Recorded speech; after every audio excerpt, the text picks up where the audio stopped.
Have you ever wondered why the United Kingdom of Israel was split in two, becoming Judah in the south and Israel in the north? Why did a once powerful kingdom, under kings like David and Solomon, suddenly divide, and never reunite again? Today, we'll explore the real story behind the Great Divide. A story of pride, poor leadership, rebellion, and God's prophecy coming true. It all starts with a young king named Rehoboam, a wise counsel ignored, and the ambition of a man named Jeroboam. Get ready as we dive deep into 1 Kings 12 verses 1 to 28, uncover the events that led to this historic split, and discover how it forever shaped the destiny of the Hebrew people. Before the split, Israel was a unified nation under the leadership of three powerful kings. Saul, the first king, ruled with military might. David, the man after God's own heart, expanded the kingdom and captured Jerusalem.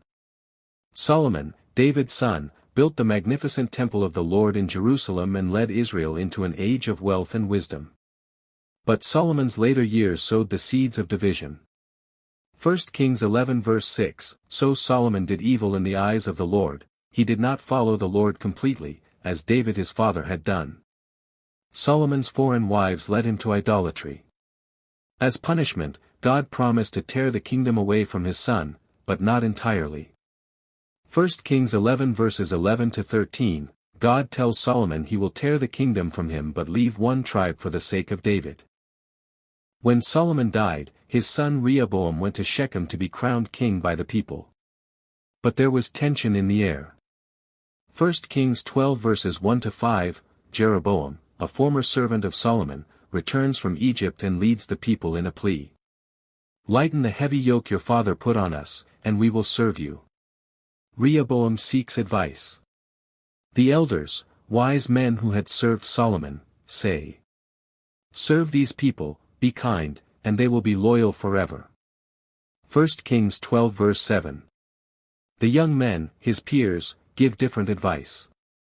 Tell them, my little finger is thicker than my father's waist. I will make your yoke heavier. 1 Kings 12 verses 10 to 11. Rehoboam ignored the wisdom of the old and embraced the arrogance of the young. 1 Kings 12 verse 16, When the people heard Rehoboam's harsh response, they cried, What share do we have in David? To your tents, O Israel! 10 tribes in the north rebelled. Only Judah and Benjamin remained loyal to Rehoboam. The rest crowned Jeroboam as king. 1 Kings 12 verse 19, So Israel has been in rebellion against the house of David to this day. Rehoboam tried to force the people back, but God intervened through the prophet Shemaiah, telling him not to fight against his brothers, 1 Kings 12 verses 22 to 24. He obeyed, this time. Jeroboam feared that people traveling to Jerusalem to worship might turn their hearts back to Rehoboam. 1 Kings 12 verses 26 to 27, If these people go up to offer sacrifices at the temple of the Lord in Jerusalem, they will give their allegiance to their Lord, Rehoboam. So what did he do? He set up 2 golden calves in Bethel and Dan, saying, Here are your gods, O Israel, who brought you up out of Egypt. 1 Kings 12 verse 28. He appointed non-Levite priests and invented festivals not commanded by God. Thus, idolatry was institutionalized in the northern kingdom, leading Israel far from God's commands. Judah, under Rehoboam, continued temple worship in Jerusalem but also slipped into pagan practices, 1 Kings 14 verses 22 to 24.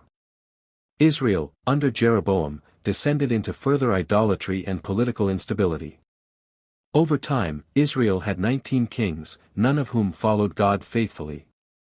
Judah had 20 kings, some good, many bad.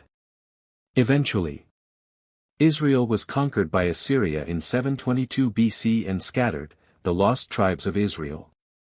Judah fell to Babylon in 586 BC, but a remnant returned after 70 years in exile. 1 Kings 11 verse 31, See, I am going to tear the kingdom out of Solomon's hand and give you 10 tribes. The division was not just political, it was divinely orchestrated due to unfaithfulness to God. God allowed the split to fulfill prophecy and discipline his people for disobedience. So why was the kingdom of Israel divided? Because pride overruled humility, counsel was ignored, and God's warnings were dismissed.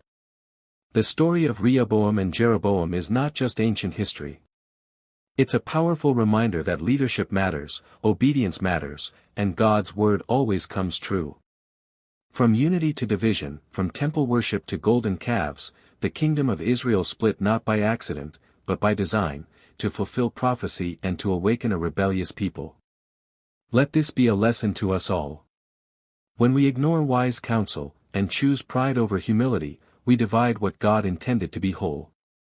Don't forget to like, share, and subscribe if you want more powerful biblical stories and insights. Drop your thoughts in the comments. What stood out to you most in this story?